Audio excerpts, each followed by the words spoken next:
En 1866, Perú compra al monitor Huáscar, con la intención de reforzar su armada y hacer frente a la armada española, la cual sobrepasaba sobremanera a la armada aliada de Perú y Chile.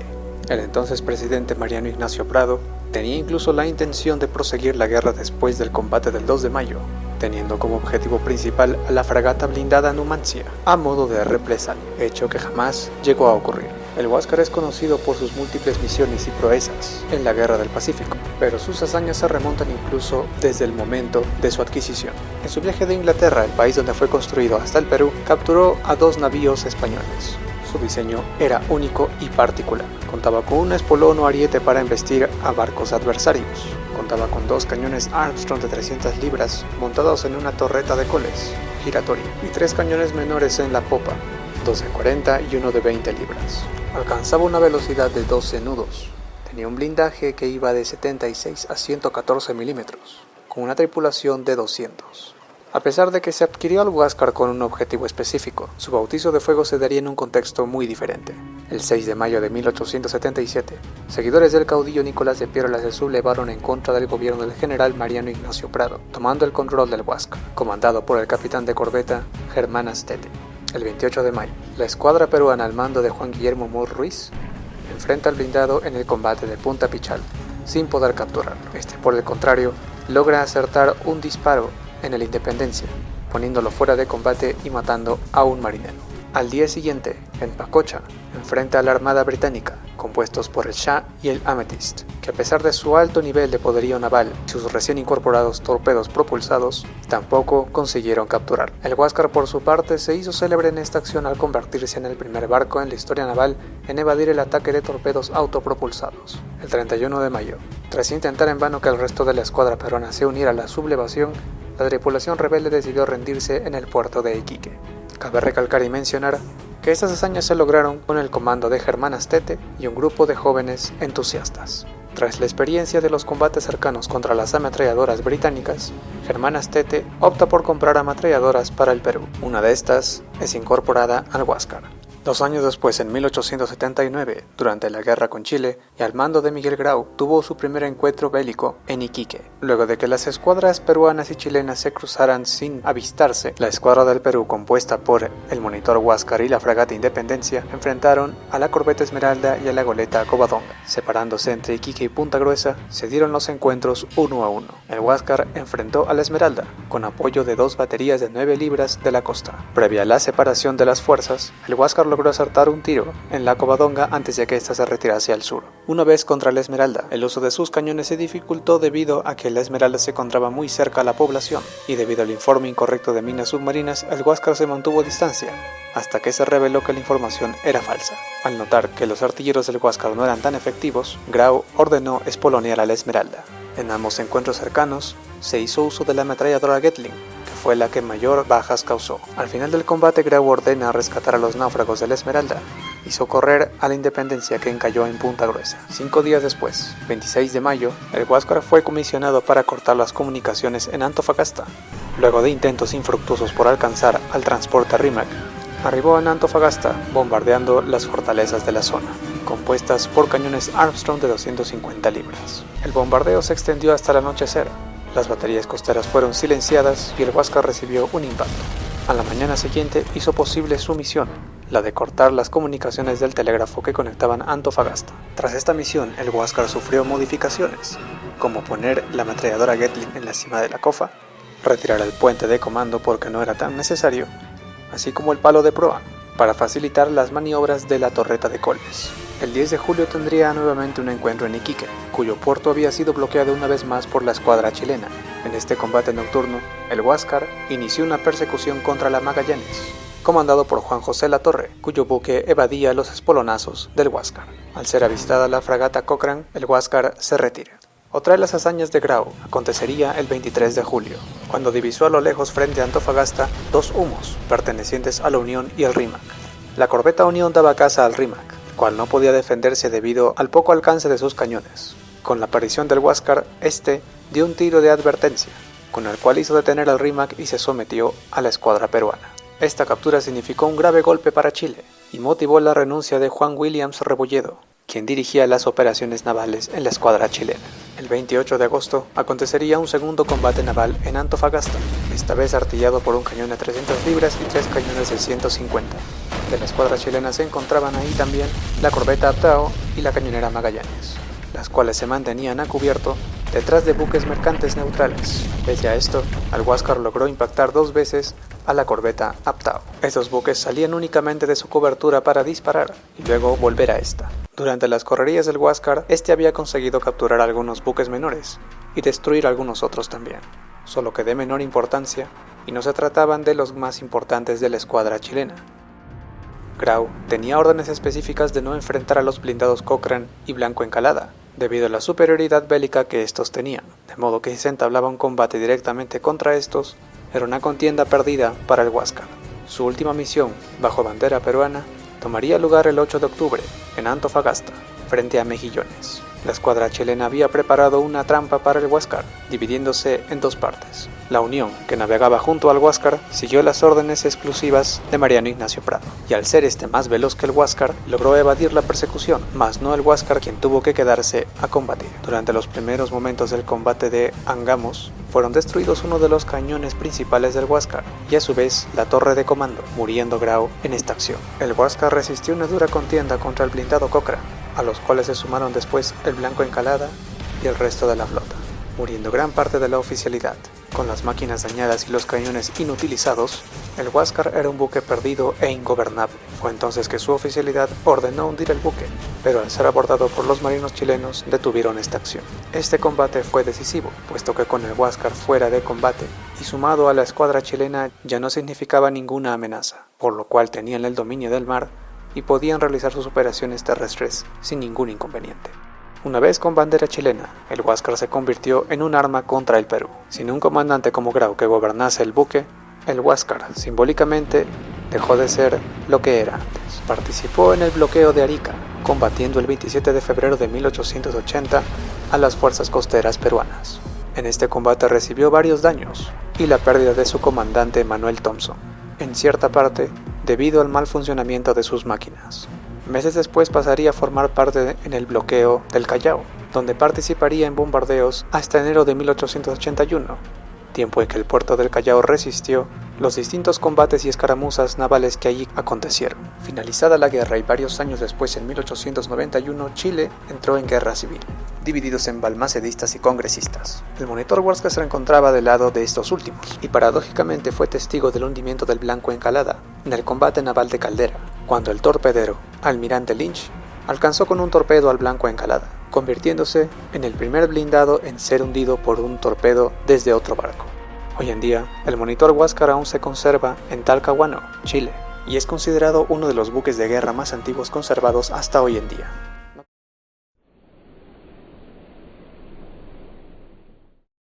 Conocemos la importancia que tuvo la corbeta Unión durante la Guerra del Pacífico, pero ¿qué tanto sabemos de esta corbeta realmente? ¿De dónde proviene? ¿Quiénes la comandaron? ¿Y cuál fue su más grande proeza? El día de hoy te contaré todo sobre la corbeta Unión. Durante la Guerra de la Secesión, los Estados Confederados mandaron a construir 4 cruceros al francés Henry Armand de Rivière. Él construyó 2 en Burdeos y su socio Bruce en Nantes, bajo los nombres de Osaka y Yedo y San Francisco y Shanghái respectivamente. Recuerden estos 2 últimos nombres. Debido a la presión de la diplomacia estadounidense, los cruceros fueron embargados en 1864. Los buques que se encontraban en Nantes fueron comprados por Perú, en previsión a una posible guerra con España. El costo por ambos barcos fue de 92.000 libras esterlinas, más de lo que costó el monitor Huáscar. Tenía una eslora de 74 metros. Vino inicialmente equipado con 14 cañones Borús de 162 milímetros. Una velocidad de 13 nudos y 137 tripulantes. La San Francisco tomó el nombre de América y el Shanghái el de Unión. En ese entonces, Teniente Primero Miguel Grau sería el comandante de la Unión. Ambas corbetas, Unión y América, durante su viaje tuvieron 2 percances con fenómenos meteorológicos. Cuando finalmente la Unión llega a Valparaíso el 6 de julio, Grau se entera de la situación del Perú y de la Guerra Civil Peruana de 1856. Por lo que decide apoyar al capitán de navío Lizardo Montero, incorporando la Unión a la escuadra rebelde, compuesta por la fragata Amazonas, el transporte Lersundi, la goleta Tumbes y la corbeta América. La escuadra gobernista del presidente Juan Antonio Pezet contaba con la fragata Apurímac, el transporte Chalaco, el blindado Loa y el monitor Victoria. Las escuadras no tomaron ningún enfrentamiento hasta septiembre de 1865, teniendo la Unión que enfrentarse a la Apurímac en alta mar. Finalmente las fuerzas rebeldes toman Lima el 6 de noviembre de 1865, finalizando la guerra civil. El 14 de enero de 1866, la Unión participó junto con la escuadra peruana y la goleta chilena Covadonga en el combate naval de Aptao contra las fragatas españolas Blanca y Villa Madrid. La corbeta Unión sufrió las bajas más graves, 12 muertos. Luego de este combate, la Unión y toda la escuadra aliada se retiró a Huito. Un evento catastrófico aconteció en la ciudad de Arica el 13 de agosto de 1868. Tras el gran sismo, un tsunami destruyó los malecones y ocasionó muchos ahogamientos. Los navíos, incluyendo el América, quienes intentaron salvarse a mar abierto, fueron sorprendidos cuando el mar se retiró y los dejó varados en seco sobre quilla. Sorpresivamente el mar volvió como una marea sostenida y retomó a los navíos. En 1871 la corbeta Unión fue enviada a Inglaterra para cambiar sus calderas y también cambiarle su artillería. Las reparaciones tardaron un año. Sus calderas se encontraban más expuestas, y se le agregó un cañón Whitworth de 9 libras de calibre, comprado por una colecta realizada por sus tripulantes y bautizada como el Malcriado. En 1877, durante la sublevación del Huáscar, el gobierno de Mariano Ignacio Prado formó una división naval para someter al monitor rebelde. La división estaba compuesta por la fragata blindada Independencia, donde Moore era el comandante, la corbeta Unión, al mando del capitán de navío Nicolás Portland, el monitor Atahualpa y el transporte limeña que remolcaba al monitor. Los tres buques, Independencia, Unión y Pilcomayo, se enfrentaron al Huáscar en el combate de Punta Pichal, sin éxito alguno. Finalmente el Huáscar se entregó a la escuadra al mando de Moore el 31 de mayo. 2 años después tomaría parte en la Guerra del Pacífico. Formaba parte de la segunda división naval de la escuadra peruana, junto con la cañonera Pilcomayo. Esta sería la guerra en la que más participación tendría, y a su vez sería la última. Para este conflicto se retirarían 2 de los cañones Borús y se añadirían 2 cañones Armstrong de 70 libras.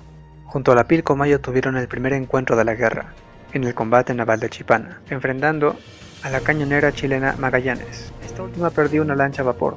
Lejos de eso no hubieron más consecuencias. La Unión tendría que regresar al Callao debido al mal estado de sus calderas. En su segunda expedición, y luego de sus reparaciones, salió a Arica, llevando pertrechos de guerra. Se acordó hacer una expedición sobre costas chilenas, como represalia contra el bombardeo de Iquique, un puerto indefenso. El 19 de julio, la Unión detiene en Mejillones a la fragata chilena Adelaida Rojas, que llevaba 1.700 toneladas de carbón. La nave fue enviada al Callao tras ser marinada por la Unión. Al día siguiente, a las primeras horas, frente a Chañaral, capturan al bergantín Saucy Jack, cargado de cobre, enviado al Callao también, luego de destruir las lanchas de carga. Al amanecer y en la tarde del 21, los buques estaban en Huasco y Carrizal Bajo respectivamente, destruyendo los elementos de movilidad. El 22 volvieron a Chañaral y capturaron a la barca Adriana Lucía, cargada de cobre, que fue enviada al Callao. El 23 de julio, frente a Antofagasta, persigue al transporte Rímac. Este último, con una artillería limitada, era incapaz de defenderse de la corbeta, que podía mantenerse fuera de su rango de tiro.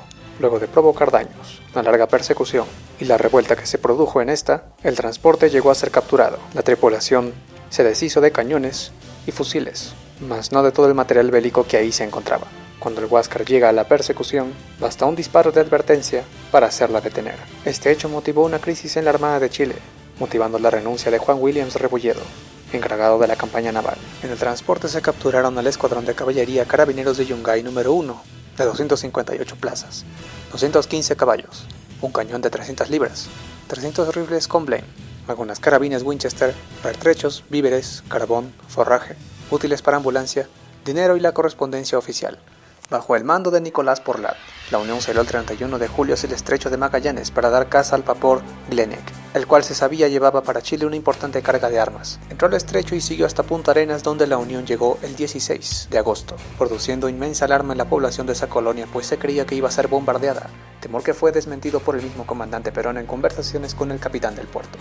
El mando peruano se enteró que a fines de julio, el transporte chileno Loa, al mando de Carlos Conde, le había arribado a Punta Arenas y que tras 2 días de espera se reunió con el Glenelg, partiendo ambos el 4 de agosto. La Unión entonces retorna a Arica, no sin antes tomar varias toneladas de carbón de un pontón chileno y se abasteció de víveres comprándolos a la población. El cónsul inglés encabezado agradeció al comandante García y García, a nombre de la colonia extranjera, al no haber hostilizado la población. Esta comisión es tomada como una hazaña por la historiografía peruana por el hecho de que un buque de la Marina atravesó toda la costa de Chile hasta el extremo sur del continente, no obstante la precariedad de sus elementos materiales, aunque el viaje resultara infructuoso. A inicios de octubre, el Huáscar, la Unión y el Rímac salen de Arica con rumbo a Iquique, desembarcando en ese puerto las tropas de la división exploradora del general Bustamante. Al día siguiente la Unión y el Huáscar fueron al sur. En Zarco, los buques peruanos apresaron y enviaron al Callao al velero Coquimbo y luego siguieron creyendo no ser vistos. El día 8 se produce el combate naval de Angamos. Cuando el Huáscar y la Unión se vieron cercados por la flota chilena, la Unión, siguiendo las instrucciones, escapa en dirección a Arica, siendo perseguida por las corbetas Loa y O'Higgins, las cuales abandonaron la persecución en Huenillos. Ya en Arica, cuando el Huáscar ya había sido tomado por Chile, la Unión se dirigió al Callao para mantenimiento que duraría un mes. El 8 de noviembre de 1879, la Unión llegó a Arica escoltando el transporte peruano Chalaco, que llevaba pertrechos de guerra. El 17 de noviembre salieron de Arica la Pilcomayo, el Chalaco y la Unión hacia el norte. Al amanecer del 18, la Unión estaba muy al norte sobre Punta Coles, en dirección al Callao. El Chalaco, cerca de la costa y la Pilcomayo más abierta que los otros y siguiendo rumbo a Muyendo. La Unión se encontró con el blindado Blanco Encalada y en el acto arrumbó al sur en busca de sus compañeros para prevenirlos de la presencia del blindado chileno, pero finalmente el Blanco Encalada captura a la Pilcomayo. El nuevo gobierno de Nicolás de Piérola como dictador dio el mando de la corbeta Unión al capitán de navío Manuel Antonio Villavicencio Freire. El 12 de marzo de 1880 salió junto con el vapor Talismán y su séptima y última expedición en la guerra. El Talismán llevaba un cargamento de pertrechos a Quilca y la Unión hacia Arica. El cargamento consistía en 37 cajones con calzado, 39 fardos de loneta blanca, un cajón de 190 gruesas de botones, 5 cajones con 2 ametralladoras completas, 100 cajones con 100.000 cartuchos para fusiles Remington y la lancha torpedera Alianza de 7 toneladas. En ese entonces Villavicencio aseguró poder entregar la carga en Arica, mas no aseguraba su retorno al Callao. En la madrugada del 17 de marzo, la Unión, amparada en la oscuridad y el absoluto silencio, entró a Arica, navegando pegada a la costa y burlando la escuadra bloqueadora que se hallaba en alta mar. La maniobra de la Unión fue recibida con júbilo no solo por la guarnición peruana, sino también por las tripulaciones de los buques de guerra extranjeros, que se habían percatado y observado las maniobras de la corbeta peruana. Los bloqueadores burlados recién se dieron cuenta de lo que estaba pasando a plena luz del día, cuando la Unión ya estaba descargando los suministros. Los buques chilenos Cochrane y el Amazonas se unieron al Huáscar y abrieron fuego sobre la corbeta y también sobre el monitor Manco Cápac, hasta después de las 2 de la tarde. Ambos barcos contestaron y fueron ayudados por la batería del Morro y las del Norte. Las operaciones de descarga pudieron concluir sin dificultades. La Torre, a bordo del Cochrane, llamó a bordo de su buque a los comandantes del Huáscar y el Amazonas para deliberar sobre la forma de impedir que escapase la osada nave peruana de la rada de Arica. Después de las 5, la Unión zarpó a toda velocidad no con dirección norte como creían sus adversarios, sino con rumbo al sur, burlando por segunda vez el bloqueo, lo que suscitó el aplauso de las tripulaciones de los buques neutrales y la algarabía de la población que coronaba el Morro y otros lugares cercanos. Los buques chilenos emprendieron la persecución de la Unión, pero la abandonaron al llegar la noche. Tras esta hazaña que asombró a propios y extraños, la Unión llegó al Callao el 20 de marzo. Había cumplido su misión con éxito, rompiendo 2 veces el bloqueo de Arica, siendo sus bajas varios heridos y un muerto. Desde el 10 de abril de 1880 empezó el bloqueo del Callao por parte de la escuadra chilena en las primeras horas de ese día. La lancha Guacolda intentó hundir a la Unión con uno de sus torpedos de botalón, pero no tuvo éxito pues la corbeta había sido rodeada por una palizada y el torpedo de botalón estalló a 10 metros del buque. Como consecuencia del bloqueo, la Unión quedó encerrada en el Callao. En el bombardeo del 22 de abril, la chimenea de la Unión fue agujereada y tuvo otras averías en la obra muerta. A mediados de 1880 se le desmontaron sus cañones y varios sirvieron para artillar al Cerro San Cristóbal, ante un posible desembarco chileno en Ancón. Finalmente, el 16 de enero de 1881, la Unión y otros buques de la Marina de Guerra del Perú fueron hundidos en el Callao, para evitar que cayeran en manos chilenas.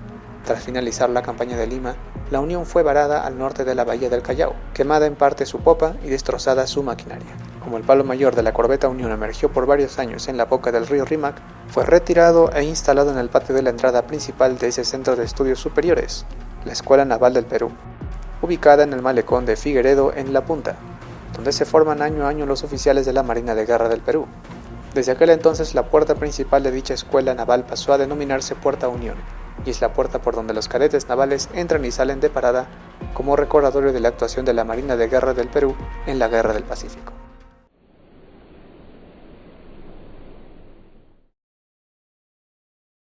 En la Guerra Civil estadounidense se dio el primer encuentro entre blindados. El USS Monitor enfrentó al Virginia en la batalla de Hampton Roads, enseñando al mundo la primera torreta giratoria artillada montada en una superficie flotante, iniciando el concepto de cañonera fluvial o batería flotante, en un combate donde ambos bandos se adjudicarían la victoria. Años después de esta guerra, Estados Unidos construyó dos nuevos buques de esta clase Canonicus, nombrados Oneota y Catawba, buques de río que no se podían permitir navegar en alta mar. Estos buques serían comprados por Perú y se los renombraría con el primer y último Inca, Manco Cápac y Atahualpa.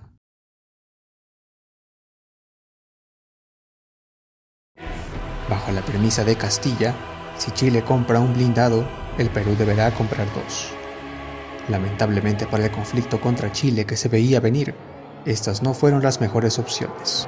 Costaron más de lo que le costó a Chile por el Cochrane y el Blanco Encalada, y se dice que realmente se compraron estos barcos para iniciar una campaña libertadora en Filipinas, campaña que no se llegó a realizar. Estos blindados gemelos fueron traídos por Juan Moore en un arriesgado viaje desde Estados Unidos, pasando por el Estrecho de Magallanes hasta el Perú. Dicha misión se le considera como una hazaña. Estos blindados tenían 68 metros de eslora, un blindaje de 5 pulgadas en el casco, 11 en la torre giratoria y de mando, y 1.5 en la cubierta, una tripulación de 85 hombres y una velocidad de 5 nudos. Estaba armado con dos cañones Dahlgren de 500 libras montados en una torre giratoria, y gracias a su menor calado era muy difícil acertar tiros en él. El Atahualpa estaría comisionado en 1877 en la escuadra gobernista contra la sublevación de Pierola. Remolcado por el transporte limeña, esta escuadra no consiguió someter al Monitor Huáscar en aquel entonces. En 1879, durante la guerra contra Chile, estos gemelos conformarían la tercera división naval y navegarían hasta Arica, pero debido al mal estado de las calderas del Atahualpa, solo el Manco Cápac culminaría su viaje a Arica, sirviendo como defensa de dicho puerto, cual batería flotante que era. Y del mismo modo lo haría el Atahualpa. Con las máquinas averiadas, se quedó en el puerto del Callao a cumplir la misma función. El Manco Cápac era comandado por el capitán de fragata José Sánchez Lagomarsino, quien formaba parte de la oficialidad del blindado Independencia, y vivió de cerca el desastre de Punta Gruesa, cuando el buque encalló y acabó bombardeado por la Covadonga. En octubre de 1879 se le dio el mando del Manco Cápac a José Sánchez, y entraron en combate el 27 de febrero de 1880. Cuando el entonces capturado Huáscar en la flota chilena junto a la Magallanes hicieron una misión de bombardeo en Arica. El Manco Cápac, apoyado por las baterías de tierra, dañaron a ambos buques en una sucesión de 3 enfrentamientos. La escuadra chilena bombardeó los fuertes, la población y un tren de pertrechos que venía desde Tacna. Al final de la contienda se enfrentaron en un duelo de blindados 1 a 1 el Huáscar contra el Manco Cápac. El capitán chileno Manuel Thompson fuerza las máquinas del Huáscar para espolonear al Manco Cápac, y estos terminan por dañarse. El Huáscar se detuvo y el Manco Cápac disparó contra él, matando al capitán Thompson y dejándolo fuera de combate. Su segunda batalla de importancia se dio en abril, cuando la corbeta Unión llega a Arica con pertrechos de guerra, rompiendo el bloqueo de la escuadra chilena. Cuando se percataron de ello, deciden atacar con 4 navíos el puerto. El Manco Cápac, junto con las baterías de tierra, protegen la retirada de la Unión, logrando romper por segunda vez el bloqueo. El Manco Cápac logró acertar 4 disparos en el Cochrane, pero rebotaron en el blindaje. El próximo duelo de poder se daría entre estos dos blindados. La lancha torpedera Alianza, asignada al Manco Cápac, intentó torpedear al Cochrane en más de una ocasión. Normalmente no lo encontraba, pero cuando lo hizo, el palo de butalón que sostenía el torpedo se rompió y la torpedera fue avistada por los tripulantes del Cochrane, frustrando el intento de hundirla.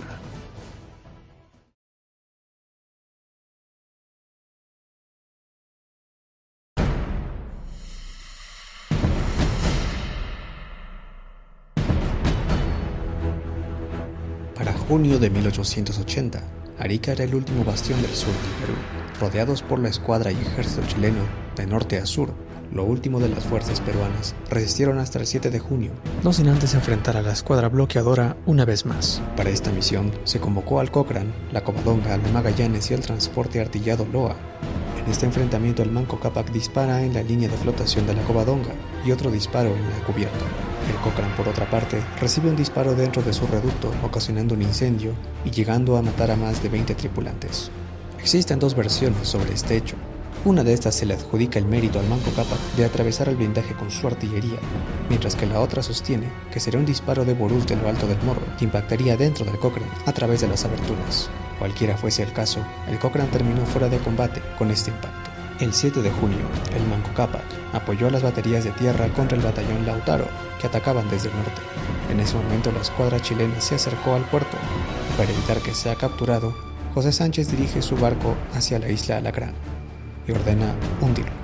La tripulación termina siendo prisionera y enviada a Chile a bordo del Cochrane.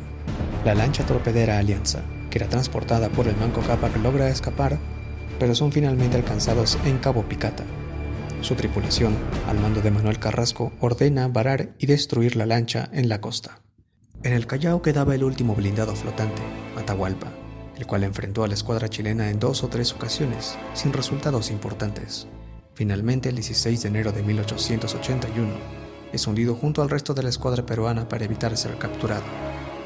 Hoy en día, son pocos los restos que se conservan del Manco Cápac y se encuentran en el Museo de Sitio en el Morro de Arica, mientras que del Atahualpa se dice que fue reflotado por la escuadra chilena y convertido en pontón hasta su desguace.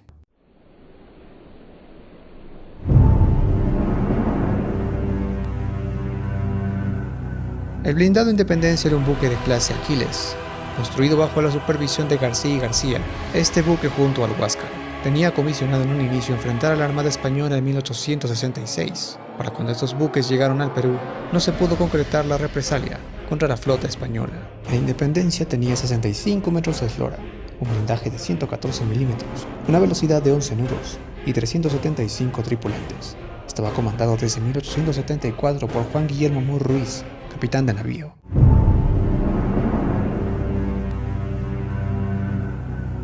Es necesario hacer mención a un dato importantísimo y que muchos no toman en cuenta. En aquel entonces la guerra de caudillos seguía su curso. Durante gran parte del siglo XIX, el Perú estaba repleto de revoluciones, golpes de Estado y guerras civiles, por lo que el gobierno decidió no crear una escuela naval para entrenar debidamente a las tripulaciones de los buques, por temor a estas mencionadas revueltas, dejando los mejores elementos de la marina con tripulaciones inexpertas e indisciplinadas. Ante esto, un personaje inicia una revuelta pese a estas limitaciones, capturando al Huáscar con algunos oficiales de marina, entre ellos Germán Astete, y tripulando el buque con jóvenes entusiastas del partido de Nicolás de Piérola. El gobierno de Ignacio Prado inicia la cacería del Huáscar primero con una escuadra nacional, conformada por la Independencia al mando de Juan Moore y otros buques de la marina. El cerco se preparó para acorralar a este y ante la imprecisión de los artilleros inexpertos, Moore decide lanzarse a embestir al Huáscar. Luego de un combate frente a Pisagua hasta las 7 de la noche, la Independencia recibe un fulminante tiro de Huáscar, matando a un marino y dañando sus máquinas, terminando con el combate a favor del Huáscar. Luego de que el Huáscar se enfrentara a la flota inglesa y que Piérola no consiguiera convencer a otros en su revuelta, entregó al Huáscar a la flota de Juan Moore en Iquique. La Independencia se mantuvo en el Callao con sus máquinas aún dañadas hasta la guerra con Chile. Para este conflicto, estaba armado en su cubierta con un cañón babacero de 150 libras en la proa y un Parrott de 150 libras en la popa.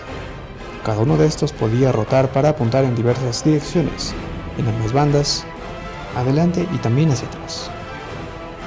Contaba con otros 2 Armstrong de 150 libras, 2 pequeños de 9 que apuntaban en una sola dirección y 2 ametralladoras Gatling. En su batería central contaba con 12 cañones Armstrong de 70 libras, cada uno podía rotar de manera independiente. El buque vino con 2 lanchas auxiliares, uno de estos era vapor, el cual tuvo que quedarse en el Callao para reparaciones. La Independencia junto al Huáscar formaban la primera división naval al mando de Miguel Grau, acompañados por el transporte Chalaco. El 21 de mayo enfrentaron a la Esmeralda y a la goleta Covadonga en Iquique y Punta Gruesa. El Huáscar, apoyado por 2 cañones de tierra, enfrentaron a la Esmeralda. Luego de un intercambio de tiros, la Independencia persigue a la Covadonga y esta última navega pegada a la costa. Moore, ansioso por la imprecisión de sus marinos, decide espolonear a la goleta con su ariete y en el tercer intento encalla con rocas submarinas. Y al darse cuenta Conde del incidente, regresa a bombardear al blindado. La tripulación se defiende a punta de fusilería y revólver. La gran mayoría salta por la borda presa del pánico, mientras que su artillería sumergida y en mal ángulo es incapaz de defenderse. Cuando el Huáscar llega en auxilio de la Independencia, la Covadonga se retira. El capitán Moore aborda el Chalaco y sería juzgado por hundir su buque, mientras que su tripulación sería enviada a Arica como apoyo de las defensas costeras. Ese día, Perú perdió la mitad de su poderío naval. Lo único que le quedaba a la Independencia en calidad de buque era su lancha a vapor de 12 metros, nombrada como su nodriza. Se le artilló en proa con un cañón Fawcett y Preston de 9 libras, una ametralladora Hotchkiss de 5 cañones y 2 cargas explosivas de 32 libras. Esta sería transportada ahora por el transporte capturado a Chile, Rimac, y tripulado por su marinería. En la madrugada del 25 de mayo, esta lancha estaría al mando de José Gálvez, hijo del héroe del 2 de mayo. Partieron de la dársena del Callao, junto a 2 lanchas para colocar torpedos o minas submarinas. El pequeño Independencia era su escolta y el único artillado. Al detectar a la torpedera chilena Guacolda, las 2 lanchas se retiran, quedándose la Independencia a combatir. Gálvez ordena disparar contra la torpedera y luego de 4 disparos, esta se retira para pedir refuerzos. En su apoyo llega la torpedera Janequeo y rodean a la Independencia por 2 flancos. Gálvez ordena disparar con la ametralladora y tras un enfrentamiento de fusilería, la Guacolda retrocede una vez más. Ante la proximidad de la Janequeo, la torpedera embiste a la Independencia y su torpedo explota sin ocasionar daños. Ugarte lanza el torpedo y Gálvez dispara el explosivo con un Winchester, provocando la explosión del torpedo y hundiendo ambas embarcaciones. Los pocos tripulantes de la Independencia, entre ellos Gálvez gravemente herido, son rescatados por la Guacolda, quien los lleva hacia el Blanco Encalada como prisioneros. En Arica, lo único que quedaba de la Independencia en valor humano era su excomandante y tripulación, designados a las baterías del Alto y Bajo del Morro. Resistieron en la campaña de Arica. Moore, resuelto a pagar con su vida el desastre, busca voluntariamente unirse a la tripulación del Manco Cápac por un día y combatir el 27 de febrero contra el monitor Huáscar. El comandante y su tripulación lucharon por segunda vez protegiendo a la corbeta Unión durante la ruptura del bloqueo, por última vez contra la Armada chilena el 6 de junio, dañando al Cochrane durante el bombardeo. El 7 de junio, lo último en valor humano de la Independencia, muere combatiendo en el asalto al Morro. Moore cae junto a Bolognesi, tras recibir una ráfaga de fusilería, y con él su tripulación. Hoy en día los pocos restos de la Independencia se encuentran en museos navales de Chile, entre algunas piezas y uno de sus cañones de 70 libras.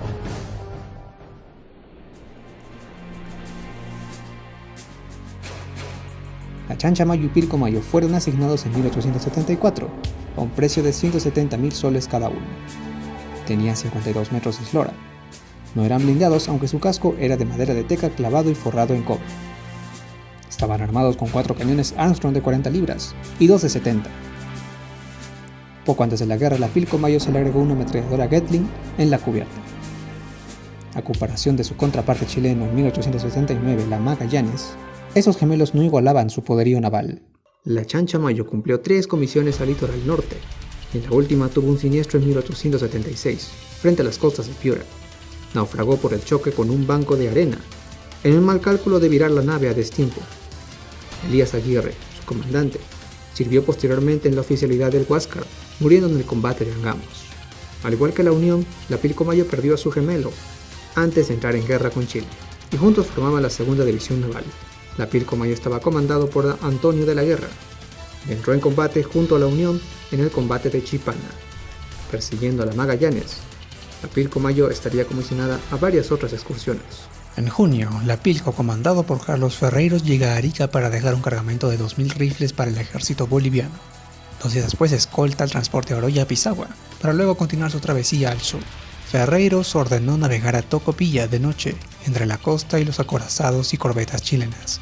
Sorprendió en el puerto al mercante Matilde y a 3 lanchas llenas de víveres y forraje. Tras enviar parlamentarios al muelle para avisar que no bombardearían la población, hundió al Matilde de 5 cañonazos y barrenó las lanchas. La travesía continuó hacia Antofagasta para sorprender a un campamento militar chileno ahí acantonado, pero al mediodía avistó al blindado blanco, la corbeta Chacabuco y el transporte Limarí. Ferreyros pretendió escapar pegado a la costa, pero luego se abrió de ella y puso rumbo norte, sacando a la división naval chilena una ventaja de 5 millas náuticas, perseguido por el Blanco Encalada por casi 20 horas. La Pilcomayo arribó a Arica el 8 de julio y la división chilena abandonó la casa.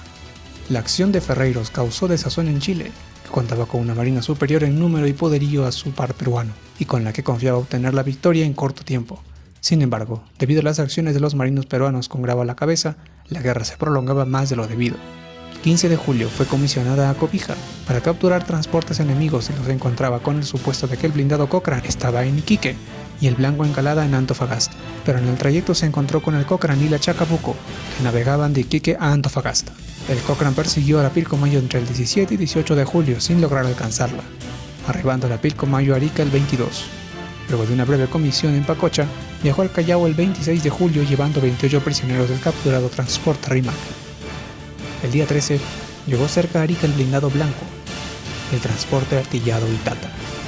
El convoy evaluaba puntos de desembarco para la invasión próxima a realizar. La Pilcomayo zarpó de Arica y disparó 10 tiros sobre ellos con la finalidad de atraerlos y luchar con el apoyo de los fuertes, pero estaba a 10.000 metros de distancia y el fuego fue contestado por 6 tiros del Itata. El 5 de octubre se presentó la escuadra chilena en Arica y a las 9:30 zarpó de Arica la cañonera peruana Pilcomayo para reconocer a la escuadra chilena. A las 9:50 se separó del convoy chileno la Covadonga y luego la corbeta O'Higgins. Se desató un combate entre la Pilcomayo y la O'Higgins a 6 millas de Arica, sin resultados importantes. La Pilcomayo, la Unión y el transporte Chalaco regresaban al Callao por orden del presidente. Sin embargo, el 18 de noviembre las naves peruanas fueron emboscadas por la escuadra chilena, siendo la Pilcomayo la que se trabó en duelo de artillería con el acorazado Blanco Encalada. Ferreyros intentó incendiar su buque, para finalmente hundirlo, pero la marinería del Blanco Encalada abordó la nave y evitó esta operación. Ferreyros y su tripulación fueron trasladados a Chile, como prisioneros de guerra. Una vez incorporada a la Armada chilena, participó en varias misiones de bombardeo, como parte de la escuadra bloqueadora del Callao, junto al también capturado Huáscar, el Blanco Encalada y algunas lanchas torpederas. Después de la guerra con Chile fue usada para trabajos hidrográficos, además de buque escuela para guardia marinas, y estuvo al servicio de la Armada de Chile hasta 1909, donde fue convertida en pontón en Talcahuano.